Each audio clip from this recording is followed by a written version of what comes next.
Sërish do të jemi në Shqipëri, por në Tiranë, folëm bukur shumë për Shkodrën, lidhej natyrisht me Tiranën, por këtë herë mu në qendër me muzikë politik. Me muzikë politik. Dhe do të flasim për, nëse mund të quajmë kështu, ethet elektorale. A do të thyhet binomi PS-PD? Kjo është vetëm njëra anë, sepse do të flasim edhe shumë çështje të tjera me gazetarin Maxi, jo me këtë Maxin, një Maxi tjetër. Rama. Mikun tonë Maxi Rama, i cili po përcjell nga afër fushatën ku, siç e tham edhe më parë, pra procesi i zgjedhjeve. Është aty në qendër në Tiranë që shikon dhe zbulon çdo gjë. Do ta ngasmojmë paksa ne. Nuk e di Maxit ka ardhur në një dron nga programi ynë andaj. Do një parashut kështu. Pse ti po mendon që po flet me Edi Ramën? Ju përshëndesim në fakt unë për shkak të kohës shumë të ngarkuar gjatë kësaj periudhe që është shumë e kuptueshme sepse jemi në fushatë elektoral. Në fakt ishte pamundur që të përshëndesja nga zemra e Tiranës, nga qendra e Tiranës dhe jam në redaksinë e informacionit ku unë punoj aktualisht. Mos e bëj këtë gabim radhën tjetër. Është punëtor djali. Ore, në fakt, prandaj se ka para të dronin që e kemi dërguar. Duke të për kraje Shqipërisë në zgjedhjet elektorale që do të jenë pikërisht jo këtë dielën tjetër më 11 maj. 11 maj konkretisht. Dhe si pyetje të parë doja t'ja bëja këtë që në aspektin gazetares shkon kështu, çfarë dallon këtë fushat nga të kaluarat.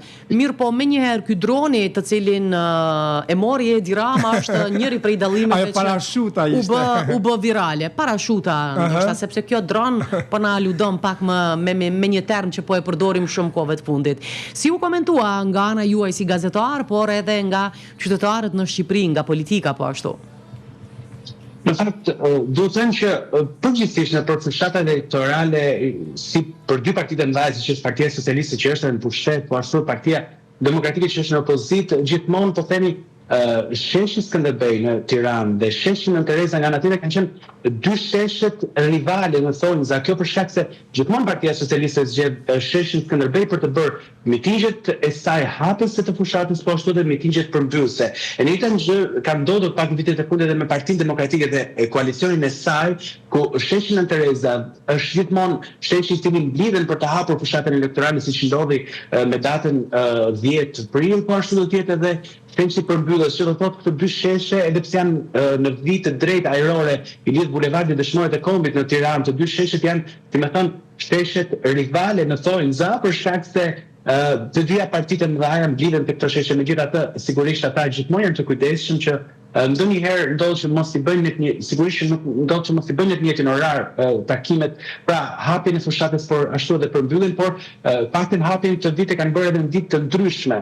Ka do thotë se këto janë në një lloj mënyre zemra e fush betejës mes dy partive kryesore, qoftë asaj në pushtet që është Partia Socialiste me kryeministrin Edi Rama, po ashtu edhe Partia Demokratike nga ana tjetër tek sheshi Nën Tereza, ku duhet të thënë që përgjithsisht të dyja sheshet janë të mbushura plot e përplot me simpatizantë e partive përkatëse.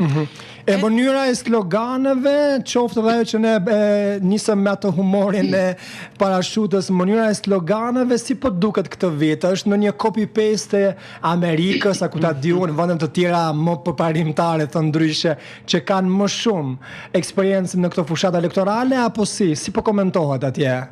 Janë slogane në fakt, paktën nëse referohemi dy partive kryesore, në këtë rast Partisë Socialiste po ashtu edhe Partisë Demokratike, janë edhe slogane shumë të ngjashme me partitë e tjera ndërkombëtare që janë përdorur ndër vite. Nëse referohemi Partisë Demokratike, për shembull, këtë vit ka zgjedhur që të ketë sloganin edhe emri Aleancës, Aleanca për Shqipërinë Madhështore. Pra, që nga fjala madhështore ka një lloj ngjashmërie me sloganin e Make America Great Again në një lloj mënyre të Donald Trump, por ndërsa nga ana tjetër, krahu tjetër, Partia Socialiste me kryetarin e saj, kryeministrin Edi Rama, në fokus ka gjithmonë Shqipëria 2030, Shqipëria Europiane, pra pasaporta Europiane 2030, paktën për gjatë gjithë këtyre ditëve që është hapur fushata, është luajtur pra nga ana e Partisë Socialiste, po themi karta e antarësisë në Bashkimin Evropian, pasaporta europiane. Këto janë, si më thënë, kryefjalet të gjatë kësaj fushate, por nëse e krahasojmë me fushatat e mëparshme të vitit 2021 që kanë qenë për zgjedhjet parlamentare, në fakt këtë vit gara duket paksa më e ashpër, duhet thënë, për të dy partitë e mëdha, po ashtu edhe për koalicionet përkatëse, partitë e tjera që janë bashkuar. Kush po e bën në rast Aleancës për Shqipërinë Madhështore të Partisë Demokratike, dhe në fakt duhet të thënë që këto zgjedhje janë shumë në një lloj mënyre kanë një lloj gare shumë më të fortë dhe retorika ka qenë shumë më ndryshe sa në zgjedhjet e vitit 2021, që do thotë se data 11 maj do të jetë një ditë shumë vendimtare për të dyja forcat e mëdha për të testuar, po themi, elektoratin apo forcën e tyre në vendet, në ulëset e parlamentit, që janë 140 ulëse në parlamentin e Shqipërisë. Kush po e bën më të ashpër këtë, me që përdore këtë fjalë? Mos po e bën edhe partitë e tjera, për shembull, se kemi dëgjuar, kemi parë natyrisht edhe ne, për shembull, nëse flasim Partia e Lirisë me kryetari Ilir Metën, është një parti tjetër që të paktën sa kemi parë Lëvizja Shqipëria bëhet me kryetar Adriatik Lapaj përkrahët goxha, sidomos në pjesën e diasporës ku jetojnë shqiptarët e Republikës së Shqipërisë në vende të ndryshme evropiane. Dhe ndoshta mund të themi kjo është risia në këto zgjedhje.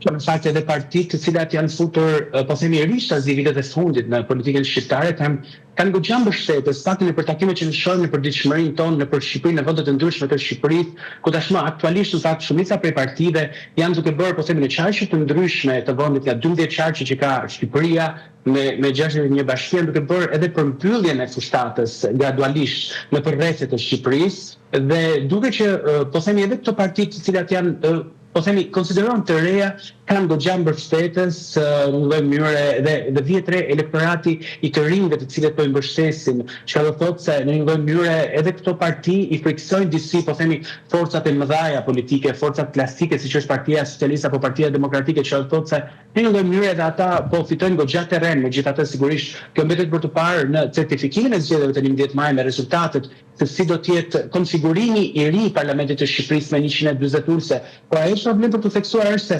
Tirana ka një peshë shumë të rëndësishme, se përket numrit të mandateve ka 37 mandate, është qarku më i madh i Shqipërisë dhe ka, po themi, edhe votuesit, numrin e votuesve më të mëdhenj të Shqipërisë, pasi duhet të thënë që të paktën sipas regjistrit të gjendjes civile në Shqipëri janë mbi 3.713.000 qytetarë shqiptar anë mban që kanë të drejtën e votës. Në këtë rast përmendim edhe diasporës, pasi për Shqipërinë është risi vota diasporës, është bëhet për herë të parë pra vota e diasporës përveç qytetarëve shqiptarë të cilët jetojnë në Shqipëri.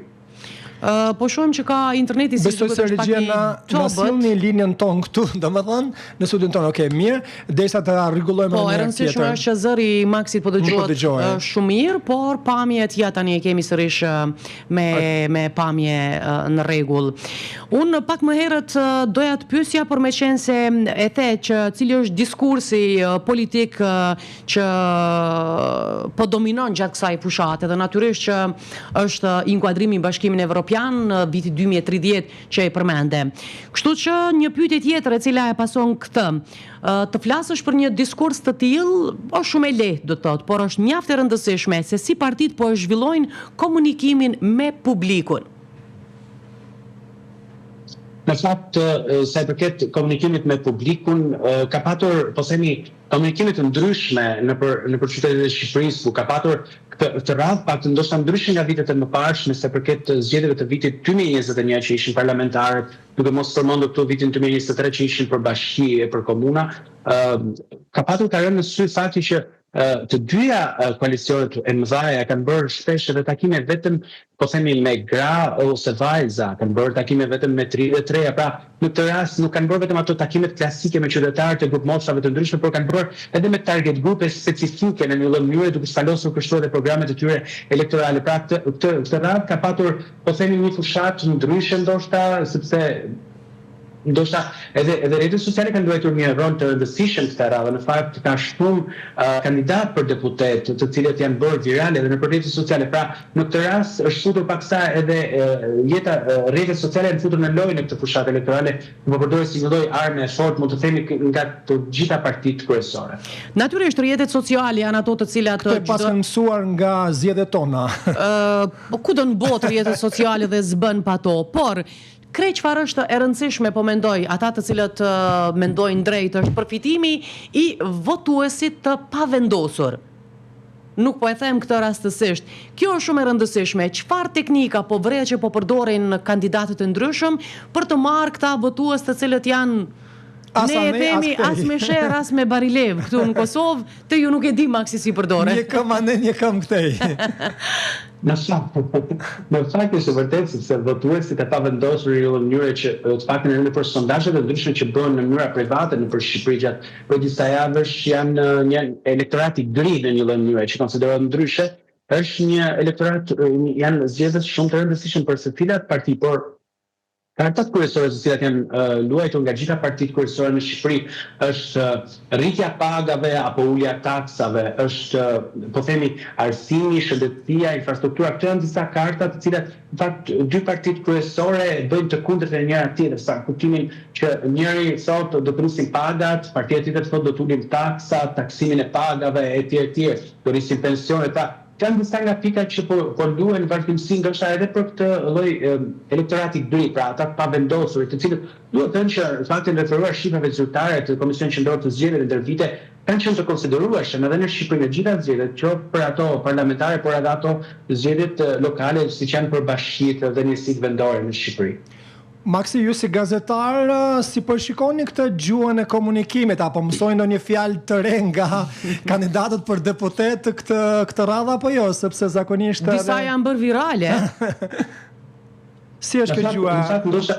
Ndoshta nuk dua ti përmend siç i përmend edhe vetë politikanët, se nuk do ishte shumë profesionale dhe shumë etike, por ka shumë ndonjëherë ka kaluar edhe në një lloj banaliteti, po themi, duke u drejtuar forcat politike rivalëve të tyre, pra njëri tjetrit, dhe kalon ndonjëherë shpesh edhe në banalitet, gjë që nuk është, po themi, shumë normale, por që po ndodhin, po përdorin epitete të ndryshme, po përdorin, po themi, nickname në ofta të ndryshme rivalit për njëri tjetrin, dhe këtë rast si gjuhët të vit i kanë shtuar dozat edhe për këtë pjesë, mund të themi. A kanë qenë të gatshëm kandidatët për deputet, sidomos këta kryetaret e partive kryesore në Shqipëri, për shembull, ose a janë ende se vazhdon fushat elektorale t'ju japin juve përgjigje si gazetar, sepse nganjëherë kohët e fundit edhe në Kosovë kemi pasur këtë problem, para i jep një të huaj, sesa i jep një gazetari vendas. Po, edhe kjo problematik është evidente, duhet thënë, pasi përgjithsisht, po themi, partitë kryesore i zhvillojnë takimet e tyre me ekipet e tyre të transmetimit, që do thotë me regjitë e tyre të direktes, nuk është se ka një prezencë, po themi, të mediave, po themi, në këto takime, megjithatë nuk mungojnë edhe konferencat e ndryshme për shtyp, ku janë të pranishëm edhe gazetarët për të bërë pyetje të ndryshme, pra për pikat e forta apo edhe për pikat e dobta të secilës parti, që do thotë se nuk mund të themi një përqindje të saktë sa i përket kësaj pjese, por që sigurisht nuk kanë munguar edhe tryezat me shoqërinë civile, me përfaqësuesit e mediave, të paktën nga dy forcat kryesore. Po besoj që vëmendja edhe gazetarëve në çdo herë është e madhe aty tek çështja e menaxhimit të partive për raportimin e shpenzimeve të fushatës. Sa keni vrejtur, sa ka transparencë? A kanë pas pare apo jo? Transparencë, more! Po flasim më shumë për transparencë, sepse për parat... Mos e diskutojmë. Do ma kthesh përgjigjen në mënyrë private.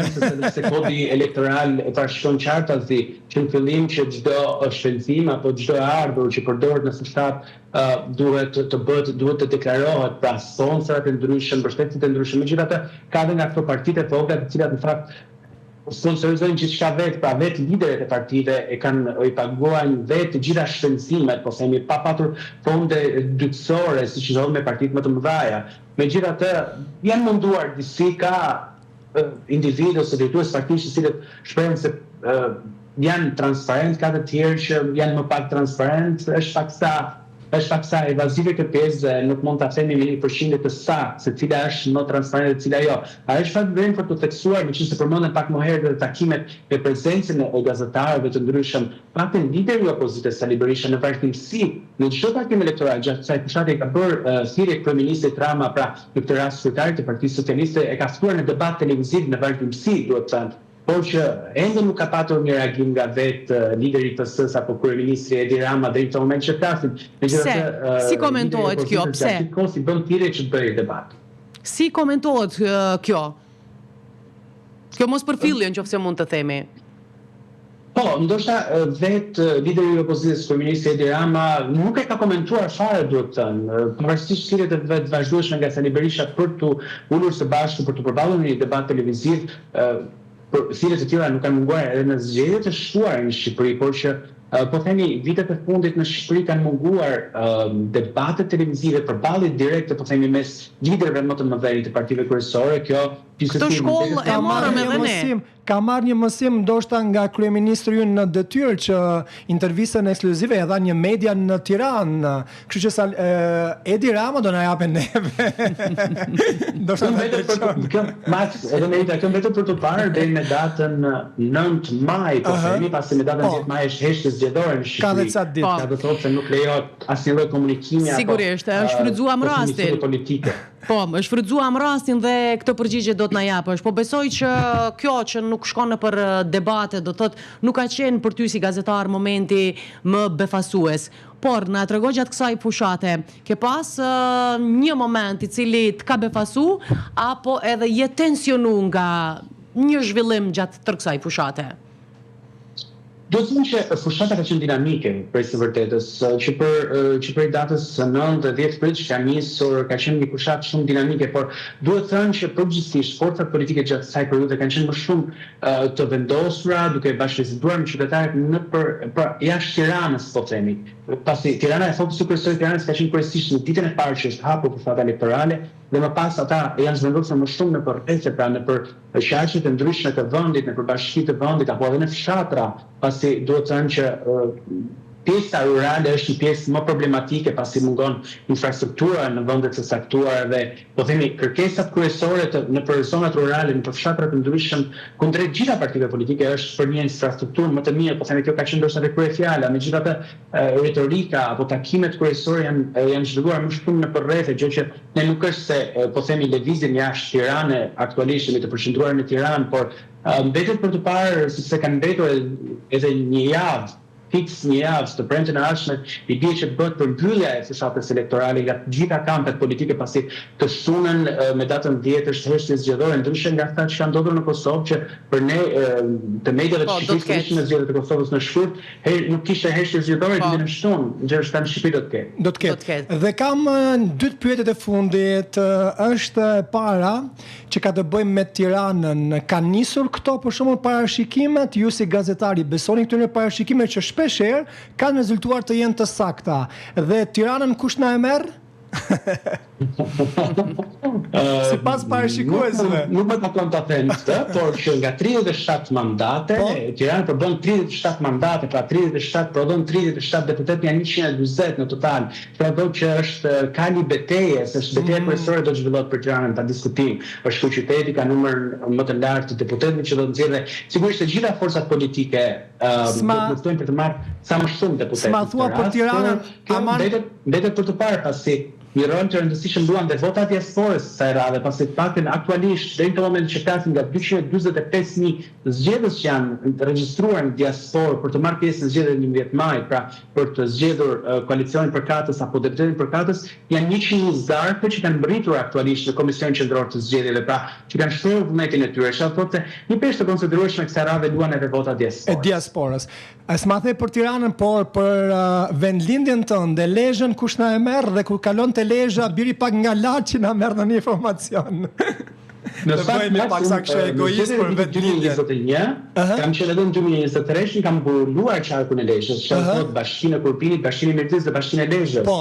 Dhe besoj edhe kësa radhe mund të jem atje, megjithatë kjo mbetet për të parë sepse ne ende nuk i kemi ndarë, sepse sigurisht media ku punoj do të mbuloj gjithë vendin pa të 12 qarqet e vendit, por Lezhë prodhon 7 mandate pra do të ketë 7 deputet gjithë qarku Lezhës, pra kur them Lezhë është Shkurbini, Mirtita dhe Lezhë. Dhe kjo mbetet për të parë se si do të jetë konfigurimi, kush do të marrë 4 apo kush do të marrë 3, apo varet se si do shkojë, sepse ndonjëherë jo vetëm dy forcat kryesore politike mund të marrin deputet, mund të marrë edhe ndonjë parti e re, po themi një deputet. Apritet pikërisht kjo, apo apritet që do të ketë ndryshime në këto zgjedhje? Pritet sepse siç e thash pak më herët janë disa aktorë të ri politik që janë futur në lojë dhe po bëjnë fushat shumë pozitive, shumë të moderuar, që do thotë se patën në Tiranë apo në qarqet më të mëdha siç është Tiranë që provon 37 deputet, Fieri 16 deputet, Durrësi 14 deputet, Elbasan që janë qarqet më të mëdha, përgjithsisht edhe partitë e vogla kanë arritur pak duke realizuar eksperiencave të mëparshme, të zgjedhjeve të mëparshme kanë arritur që të marrin deputet. Pra, po themi, harta e Tiranës zgjedhore të ketë ngjyra të ndryshme të larmishme sa i përket partive dhe koalicioneve përkatëse. Dhe pyetja ime e fundit, qytetari i rëndomt, këtë fushat si po e përjeton në syrin tuaj të medias në përgjithësi, me entuziazëm apo po vëret se ka lodhje politike? Në fakt, mund të themi për këtë të dytën, qytetarët ndjejnë sikur kanë një lloj lodhje politike, ka shumë qytetarë të cilët shprehen që këto premtime që po i dëgjojmë në vitin 2025, i kanë dëgjuar në vitin 2021, 2023 me radhë. Për disa prej qytetarëve e vlerësojnë si përsëritje të, po themi, të premtimeve elektorale, çfarë thotë se janë jo shumë optimist, megjithatë ka edhe të tjerë sigurisht që kërkojnë ndryshimin, ka të tjerë që duan vazhdojnë siç është situata politike, ka lloj po them. E këta që jetojnë në shtete të tjera kanë vendosur të votojnë, të vinë aty fizikisht, për shembull ma mbushën mendin mua që të vi të votoj këtë radhë. Duke qenë qytetari i Republikës së Shqipërisë. Besoj që duhet vish të votosh, të shpresh vullnetin tënd, se si qytetar shqiptar, as më tepër që është ditë e diel, ditë pushimit, sa më ka shqetësosh. Megjithatë janë Maksi, nëse më ndjek vllai im më merr në telefon më një herë tani eja urgjente. Maksi, tash për Maksin nga Tirana, ke mundësi ta penalizosh edhe ti Maksin i cili është këtu në studio në Prishtinë. Nëse nuk vi. Pyete, a do të vesh me votu dhe për këtë do të votosh? Nuk po pyes se do të Maksi. Sikur erdha unë në Kosovë për zgjedhje për të votuar që. Bravo. Për ta përcjell, është shumë e vërtetë. Edhe për të votuar. Edhe për të votuar Maksi, je një rrugë dy punë. Faleminderit. Faleminderit shumë Maksi për kohën edhe fushat të mbar. Të lutem, nëse takon ndonjë kandidat për deputet, për cilë këtë mesazh, mos e shikoni shumë gjatë këtyre ditëve kuvendin e Kosovës, okay? Ti thon deputetëve atje, e thash mirë. Mirite. Suksese, zgjedhje të mbara dhe me të mira.